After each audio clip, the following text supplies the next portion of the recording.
experience with applying this information and what they do within their roles. If Stephanie would like to go first. Sure. Hi, everyone. I'm Stephanie Atella. I'm a senior health educator at Loyola University Chicago's Wellness Center, and I also coordinate our grant from the Department of Justice to address dating violence, stalking, and sexual assault. So under my responsibilities here at Loyola, I coordinate our sexual assault and domestic violence advocacy services, train staff and faculty on their duties under the Clery Act and Title IX, and also do the prevention education for our incoming students. I served as a primary negotiator on the negotiated rulemaking committee for the changes to the Clery Act in the most recent VAWA amendments that were made, and have spent some time getting to know Dr. Campbell's work and had her on campus last spring to talk to our campus safety officers as well as other staff and faculty. So this is definitely an area that I think is very important to the work that we are all doing on our campuses, whether or not we see ourselves as first responders and working with our students who are affected by gender-based violence or not. So I'm looking forward to chatting with all of you at the end of Dr. Campbell's presentation.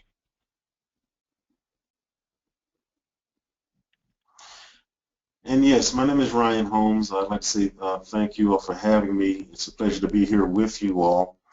I function as Assistant Vice President for Student Support at the University of Texas at El Paso. And that means I have supervisory oversight for our Center for Accommodations and Support Services, which other universities or institutions may call the Disabilities Office or Student Disability Services. I also have supervisory oversight of the University Counseling Center here, as well as the Office of Student Conduct and Conflict Resolution. And also, I'm the lead person for UTEP here when it deals with, for all efforts rather, concerning bystander intervention to include sexual assault, sexual harassment, stalking, and other forms of violence. I've been connected to student conduct now for over 12 years and have been a part of numerous investigations when it comes down to instances of sexual misconduct, sexual violence, or sexual assault. And it's really been, I've been fortunate to be introduced to this particular work through Dr. Campbell, specifically when dealing with victims of assault and trauma, trying to navigate the fine line between university protections and care for students, because we realize that safety and care for students is paramount. And it's a never-ending job of trying to become better at supervising as well as dealing with these types of issues as we move forward. So I'm just thankful to be here, and thank you all for having me. All right, so as Eric mentioned, thank you very much to our facilitators for those introductions. So we are now going to be breaking to watch a video. So this video is a lecture by Dr. Rebecca Campbell on the neurobiology of trauma. She is a professor of community psychology and program evaluation at Michigan State University, and her research focuses on violence against women, specifically sexual assault, and how the legal, medical, and mental systems respond to the needs of rape survivors. She's somewhat of a rock star in the area of neurobiology of trauma, if there were such a thing, and she makes her lectures available online intentionally in order for others to be able to reach as wide of an audience as possible with this information. So you may wonder why we're viewing this lecture rather than presenting the information ourselves, and the answer is simply that we're not neurobiologists and we're not going to pretend to be. However, our facilitators are experts in applying this information to advocacy and conduct, which is why we're here today, and to help you all to do that in your roles as well. So we're going to start with hearing from the neurobiology expert, then transition into hearing from our victim advocacy, Title IX, and conduct experts. So as you watch the video, please type any questions that you have into the chat box or write them down to be typed into that chat box later, and then we'll be facilitating a discussion with our presenters on how to apply this information. If you have any trouble with the video, if you look in that chat interface within your GoToWebinar screen, you should see a link there to the video, and if you have any trouble, please let us know via the chat box and we'll work with you to get that resolved. So we are now going to allow you all to watch that video on your own screens, and then we'll be rejoining in about an hour at 1:15 p.m. Central Time in order to continue the discussion.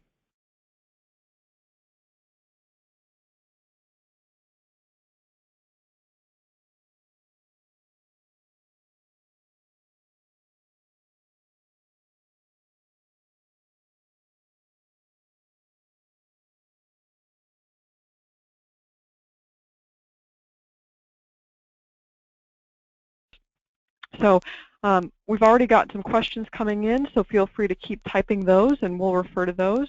And we're going to get started here with just a basic question to lead off. So Stephanie and Ryan, how does knowing about the neurobiology of trauma and some of this information that we just viewed inform the way that you speak with survivors or complainants, depending on your role? Stephanie, let's start off. Go ahead, Ryan. Sure. No, go ahead. If you like to, go ahead. Okay, great. I think that there's, you know, a few different areas that that I can speak to in terms of how this research and information informs our work here on campus. But one of the main ways that I think that we use it is when we are talking to any folks on campus who may come into contact with students in terms of helping them to get connected to resources or to reporting. I think when we're talking about investigators and the conduct process, that's maybe something I'll even let Ryan touch on. But we just are letting all of our staff and faculty on campus know about the ways that the neurobiology of trauma might affect how a student is talking to us. So for example, if a faculty person is talking to a student who's laughing while they're asking for an accommodation because of an incident that they experienced, or if they're very stoic, or perhaps trying to share their story with somebody and it's you know, maybe not very linear or not making sense in terms of times and places, or things are remembered later in the conversation. If that staff or faculty person has gotten training on the neurobiology of trauma, they might be able to approach that conversation differently than if they hadn't. So that's definitely something we keep in mind with our training, and certainly something we also keep in mind as advocates who are supporting students on campus. So I think there's a bunch of other places, but that's kind of the shortest answer that I have for that piece. So Ryan, I don't know if you wanted to add something to that. Yeah, I mean, this was a very, very important video.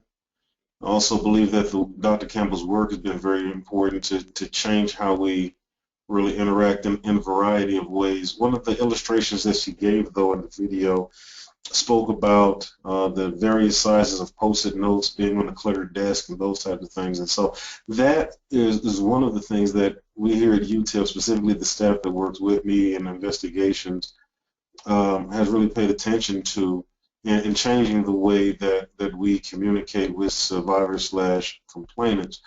And so just a few things that I always encourage them to keep in mind, and I still keep in mind myself, is that we need to understand that all the information may not necessarily be packaged well. And so to give them the opportunity and the time to make sure that we're hearing what they're telling us, as well as ask a variety of questions, or to make, and open questions rather, to make sure that all the information is teased out. We also monitor the speed and the frequency of the questions that we ask to avoid the perception of re-victimization. And also we like to really, not to use any technical term, but we like to choose when to therapeutically hold a victim. Sometimes they just might need to be in that particular space. They may need to cry. They may need to gather their thoughts. And we have to understand that it's not necessarily our timeline that we're working with, but it's pretty much the victim's, complainant's timeline that we're working with, and let them guide what that needs to look like based on their comfort level. Now, the things that we also have to keep in mind, specifically from a Title IX perspective, as we deal with investigations, none of this means that we don't have to ask the tough questions. In fact, the tough questions should be asked in order to make sure that the investigation is done in the correct manner for both the respondent and the complainant. And it also doesn't mean that credibility should not be judged, because that's part of what investigators have to do. But when it comes down to that particular aspect, we have to understand that we're talking about someone who's gone through something, someone who is not necessarily their best self at that particular point, someone that's still trying to put things together. And so there's an area of care that should always be given above and beyond what we probably are used to in investigations. We also have to make sure that when it comes down to our information gathering portion, that Title IX also talks about 60 days, that there's a speed element. The speed element should never, and I repeat, never change the depth of the investigation or the time of care that's given in the investigation. And so I think that needs to be taken into consideration. And I guess my last point that I would like to talk about when it comes down to informing the way we speak is that the questions should be open so they can have more space to get their information. And we need to take what survivors and complainants give us and not necessarily try to corral them into one area because it may not be what's beneficial. And so we like to take all of those things into consideration when we're talking to respondents, complainants, and survivors.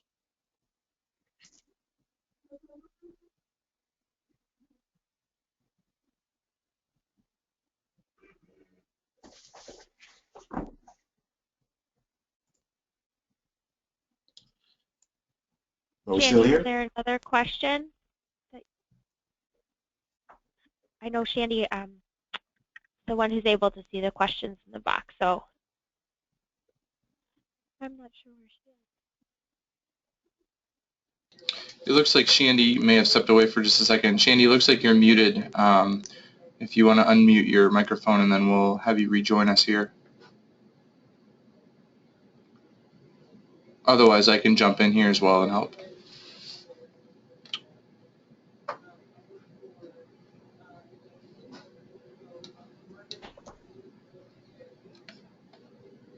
Okay, I'll go ahead and just throw a question out there just to get us going again. Here's one. Any research that shows the neurobiology response of an accused student if it was an unexpected accusation? Is the hormonal reaction similar? You know, that's a question that I get a lot when I am doing trainings for staff and faculty, or even attending some of the technical assistance meetings for the campus grant. And I have not heard any of the presenters who have been there, and that's included folks from the CDC and the Department of Education and Department of Justice, mention that at all, and it's something that I have not come across either in my own preparations for the trainings that we have here. So I haven't seen anything that shows that there's a similar response to that accusation or being brought into that process.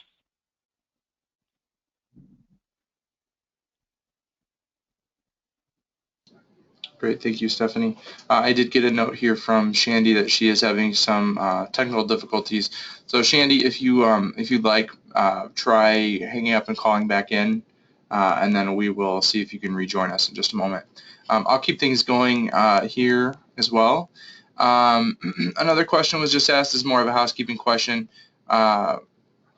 Would it be possible to get a resource video webinar on trauma-informed interviewing techniques? That is something that we can certainly pass that feedback on to our Campus Safety and Crisis Management Committee and see if they can begin working on that as a future topic. So thank you for that suggestion. Next question, how do you account for the 96 hours while also encouraging reporting and evidence collection?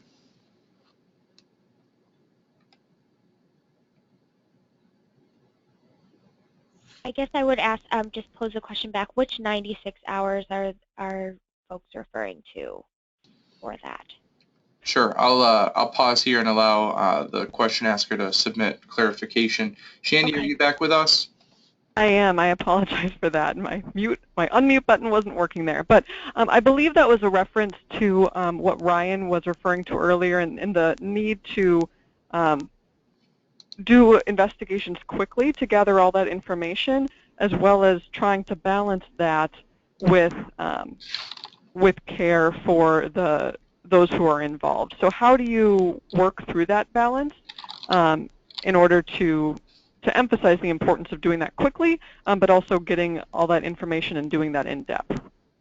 Well, one of the things I can speak to there is that we have a practice of not necessarily using a one and done interview session for complainants or respondents for that matter. We give them numerous opportunities to come and give various information. And so if there is the conversation that we have initially and they leave while we're talking to other witnesses and gathering other information, reports, text messages, any type of electronic media information we can, it is not uncommon for either one to come back in and say, well, I forgot to say something the last time. I need to give you some additional information. It's been our practice here that the more information you can receive, the better.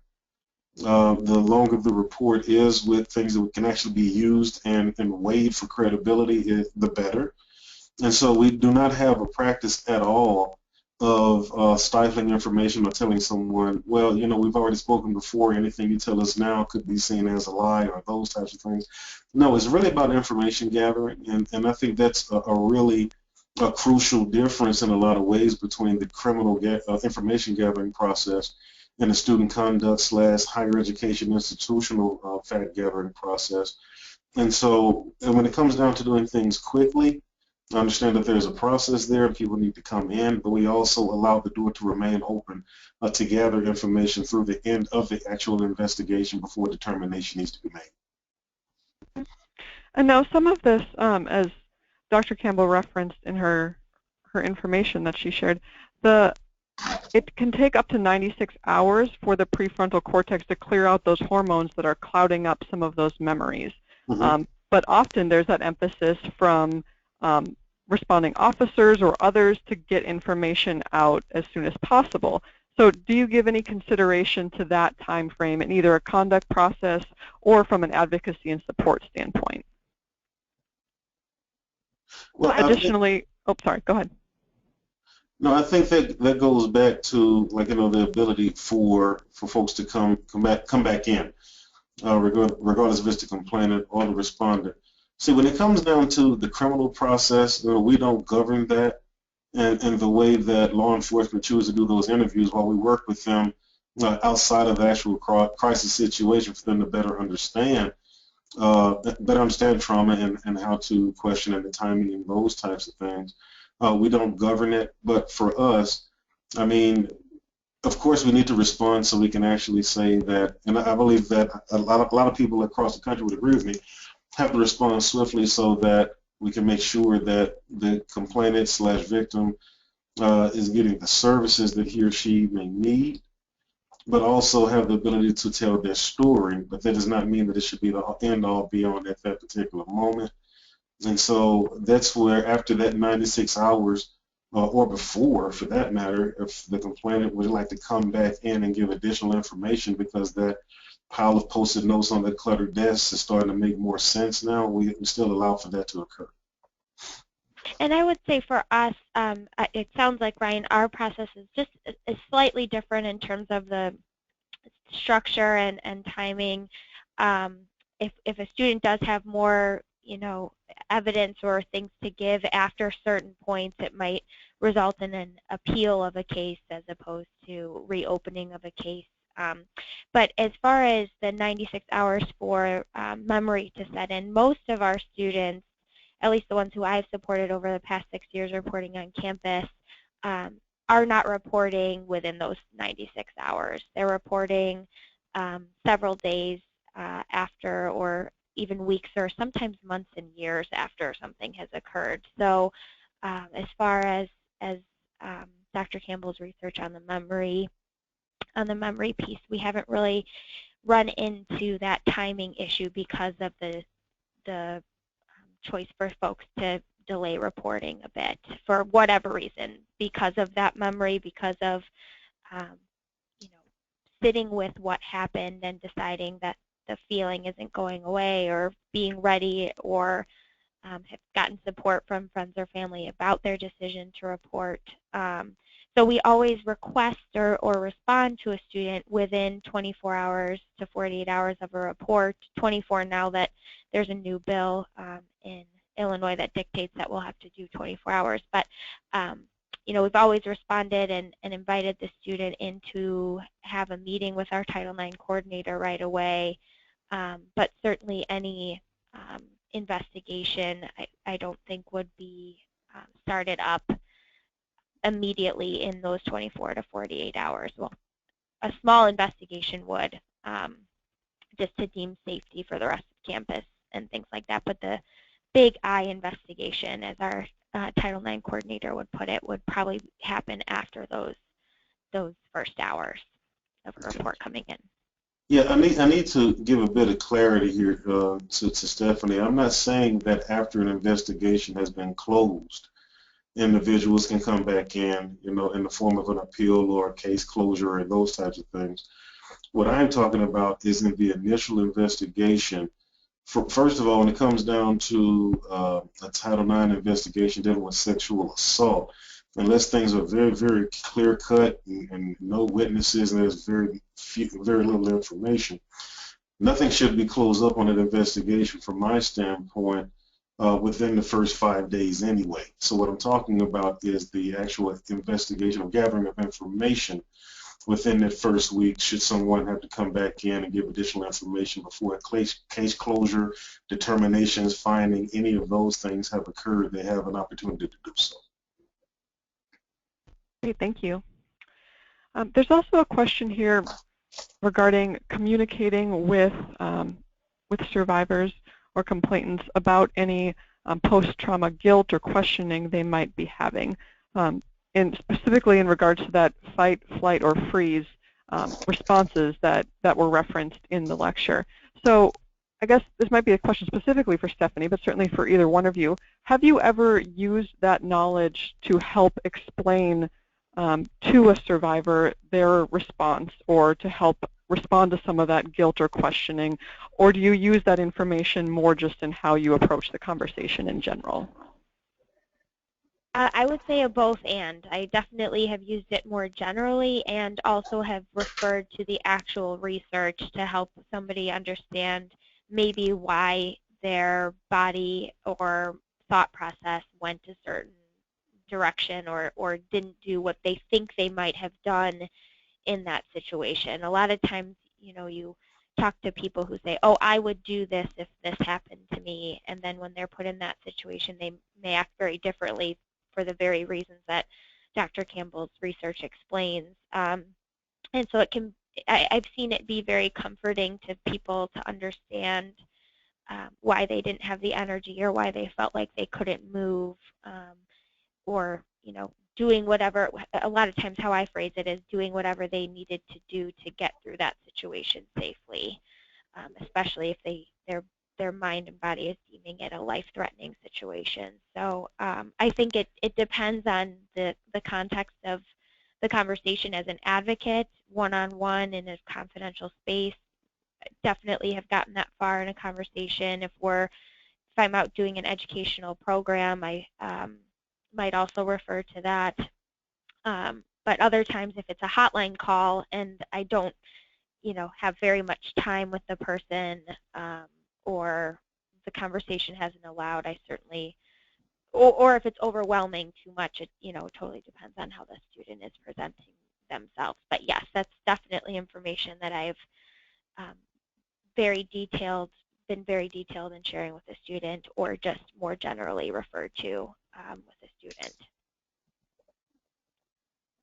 Great, thank you. So as more research comes out on this topic and we continue to learn more about the neurobiology of trauma, how has your own institution's work in these areas shifted as you've learned more or we've learned more? And how do you anticipate you might be making shifts in the future as we continue to gain more knowledge in this area?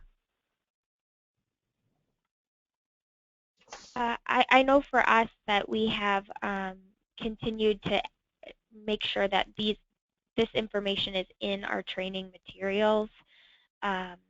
This is Dr. Campbell's video, actually with her transcript, is also on the Department of Justice's website.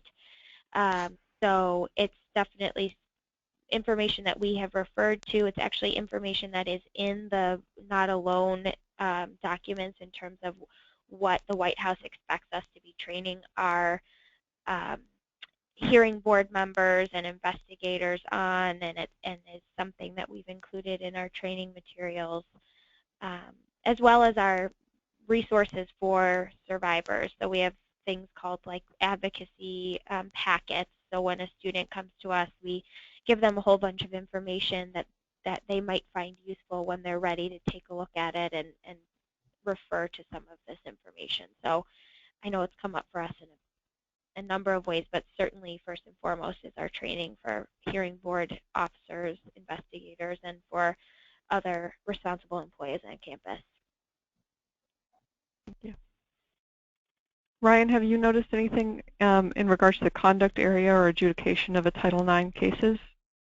Yeah, and just want to reiterate specifically making sure that we have an atmosphere of care more so or equal to the atmosphere of trying to make sure that the institution is protected and Title IX is followed.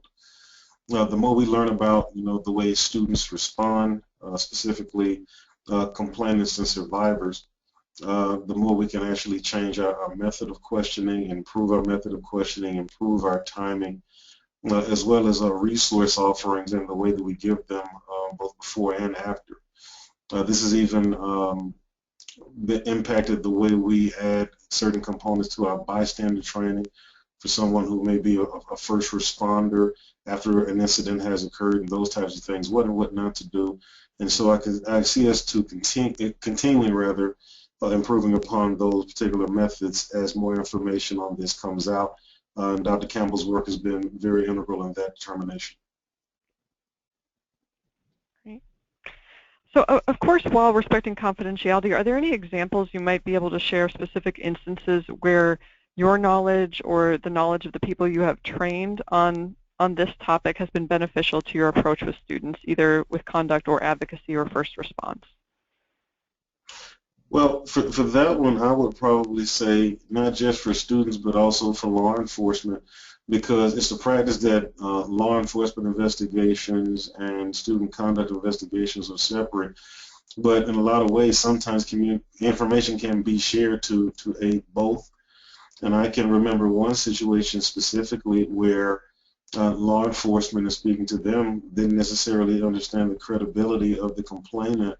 I believe there was much credibility based on the way that she was communicating, the words used, and those types of things. And based on this information, specifically Dr. Campbell's work, we were able to step back and say, hey, let's consider some things here. Let's consider the timing. Let's consider the atmosphere, all of these other factors, and also the way that we can tie this individual story together, because it may be scattered, so that both could get both entities rather could get a better picture as to what the person is trying to communicate, to make sure that the additional questions could be asked in an open manner for more information to be teased out, so that we could see that her information wasn't as disjointed as we originally thought that it may have been in either investigation, in order to aid in the type of case that we saw. Thank you. There are a couple of questions in relation to the tonic immobility that has been referenced in that lecture. Is that something that either of you have ever witnessed happening later after the fact, or is that something that more happens in the moment and then a student or an individual would talk about later? What's been your experience? I defer to Stephanie on that one. I'm sorry?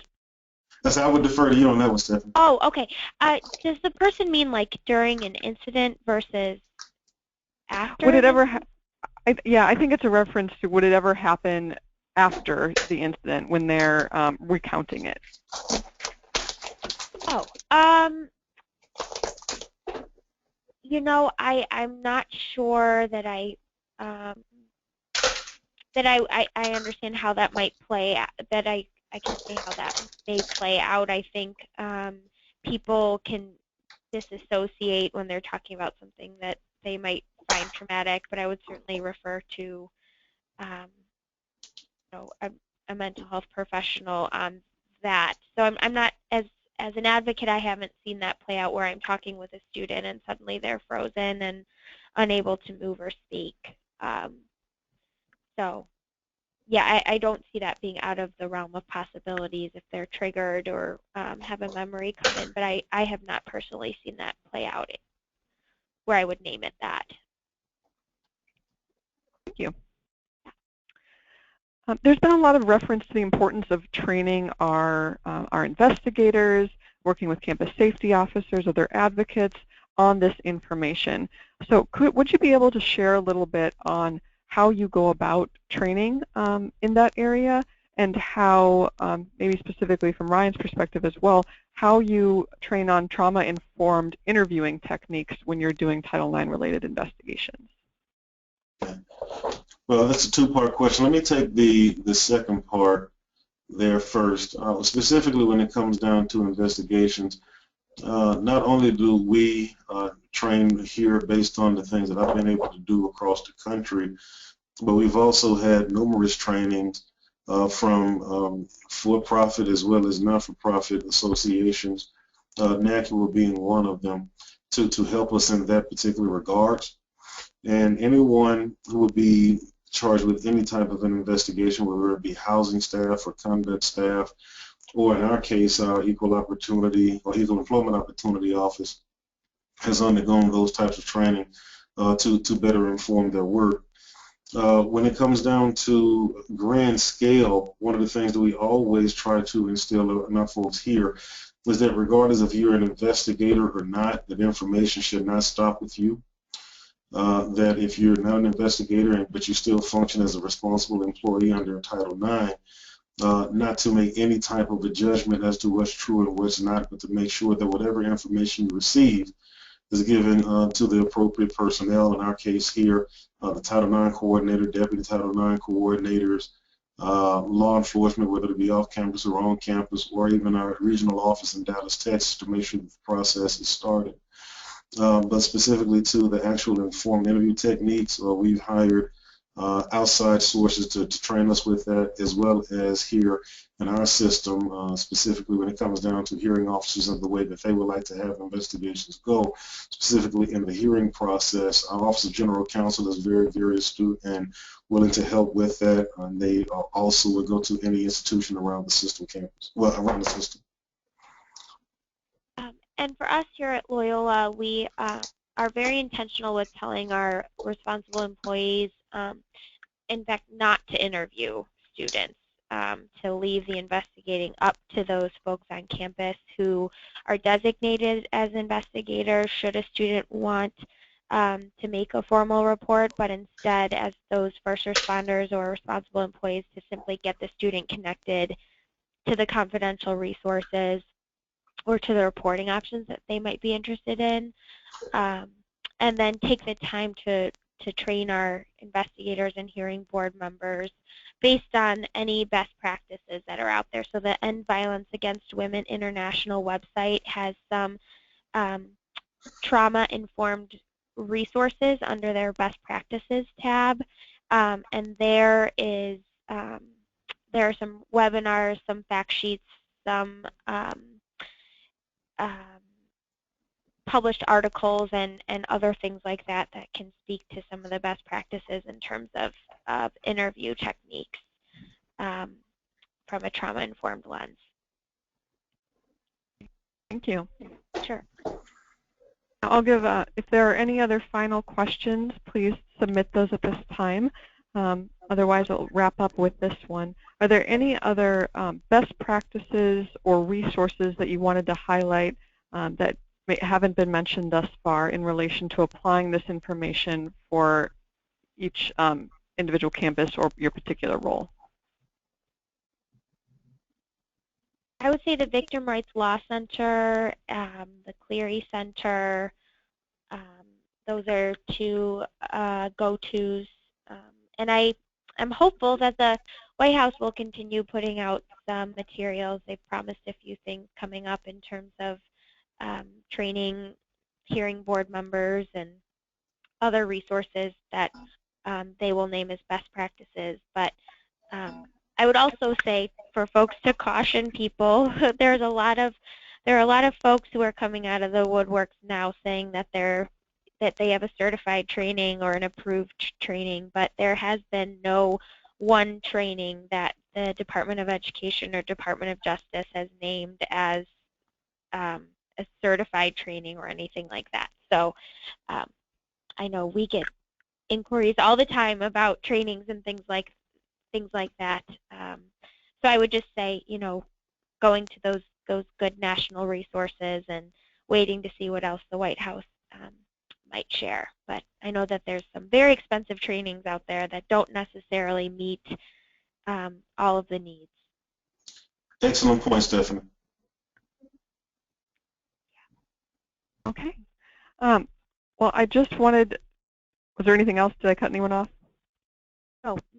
Okay, great. Well, I just wanted to take a minute to express our thanks to both Stephanie and Ryan for taking time out of their days to help facilitate and answer questions. I know either one of them would be willing to answer some questions if there were any additional ones. And there are going to be some questions here that we pass on to the Campus Safety and Crisis Management Committee as well to get some additional resources together. So thank you to all of our attendees, and we hope that you're able to apply some of the information that you learned today on your own campuses. Yes, thank you to the presenters and Shandy. Just a quick note, I'll be uploading the recording of the question and answer session that we just did from 1:15 on. So if you wanted to go back and replay that, that'll be available on our website. Just go to glucuho.org, under the resources tab, look for webinar archives. Hope everyone has a great rest of their day.